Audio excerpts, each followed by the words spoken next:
नमस्कार किसान भाइयों। आज हम बात करेंगे आलू में लगने वाले पत्ती सिकुड़न वायरस के बारे में, जो आलूओं की पत्तियों को सिकोड़ देता है, जिसके कारण किसान भाइयों हमारे आलू का साइज नहीं बढ़ पाता है, आलू की मात्रा नहीं बढ़ पाती है और हमें आगे जाकर लॉस उठाना पड़ता है। तो किसान भाइयों, आप बने रहें हमारे इस वीडियो में अंत तक और आप जान पाएंगे कि कुछ ही पल में आप कैसे इस पत्ती सिकुड़न रोग से छुटकारा पा सकते हैं। तो नमस्कार किसान भाइयों, मैं अनिल करमेर, एमएससी एग्रीकल्चर। हम स्टार्ट करते हैं। आप किसान भाइयों देख सकते हैं, जो हमारे आलूओं की पत्तियों को सिकुड़न आप देख सकते हैं किस तरह से ऊपर की ओर सिकुड़ती जा रही हैं। इनके सिकुड़ने के कारण किसान भाइयों हमारे पौधे की ग्रोथ रुक जाती है। पौधे की ग्रोथ रुकने के कारण आलूओं का साइज बनना बंद हो जाता है, छोटे साइज के हो जाते हैं, उत्पादन भारी मात्रा में गिरावट हो जाती है उत्पादन में। उससे आगे जाकर हमें काफ़ी घाटे का सामना उठाना पड़ता है।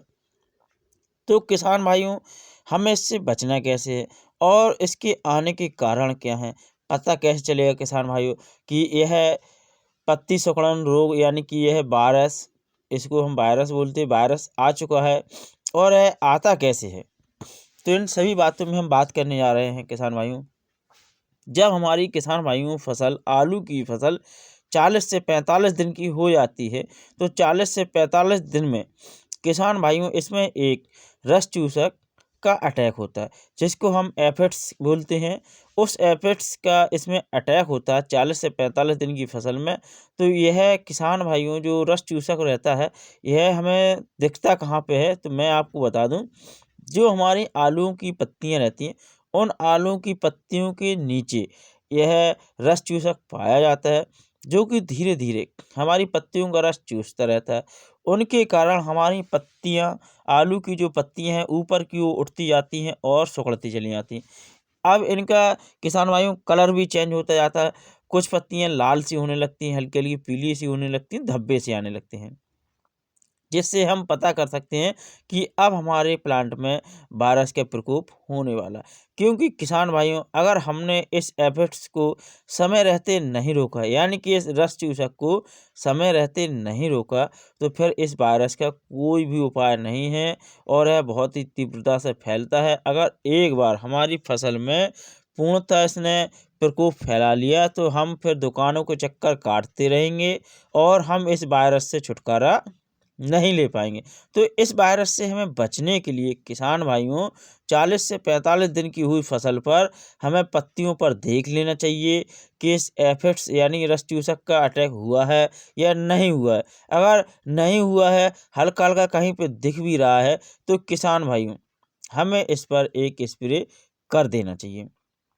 एफिड्स का हमें इस पर एक स्प्रे कर देना चाहिए, जिससे कि किसान भाइयों इस एफिड्स के अटैक से हम बच सकते हैं। और आप देख सकते हैं पत्तियां कितनी सिकुड़ती जा रही हैं, इसमें उसी रस चूसक का अटैक हो चुका है, जिससे कि हमारी पत्तियों को सिकुड़न पैदा कर दी है। अब किसान भाइयों हमें इससे बचने के लिए किस दवा का स्प्रे करें। किसान भाइयों, हमें इस एफिड्स यानी रस चूसक से बचने के लिए हम आपको एक साल्ट बताते हैं। आप इस साल्ट को आप किसी भी कंपनी का आप ले सकते हैं। इमिडाक्लोप्रिड साल्ट, जो कि 70% WG वाला आता है, आप इसे किसी भी कंपनी का आप ले सकते हैं और इसका आप एक स्प्रे कर दीजिए। किसान भाइयों, आपको एफिड से छुटकारा तुरंत ही मिल जाएगा। किसान भाइयों, अगर आपको यह टेक्निकल नहीं मिलता है, तो हम आपको एक और टेक्निकल बताते हैं। इमिडाक्लोप्रिड 17.8% SL टेक्निकल आता है। इस टेक्निकल को किसान भाइयों आप किसी भी शॉप में ले सकते हैं।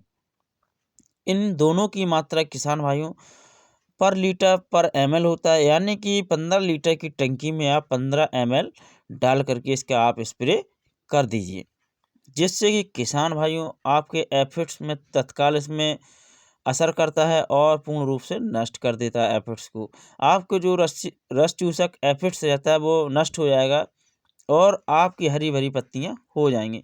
अगर किसान भाइयों इसने पूर्ण रूप से प्रकोप फैला लिया, आपने कंट्रोल नहीं किया अपनी फसल में, तो यह वायरस का रूप ले लेगा, जिसको हम पोटैटो लीफ रोल वायरस के नाम से बोलते हैं।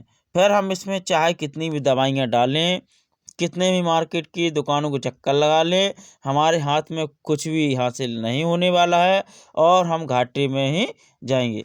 तो किसान भाइयों, 40 से 45 दिन की फसल पर आप एक बार इसका स्प्रे ज़रूर कर लें। अगर आपको हमारा यह वीडियो अच्छा लगा हो तो लाइक करें, शेयर करें, कमेंट करें। नमस्कार किसान भाइयों।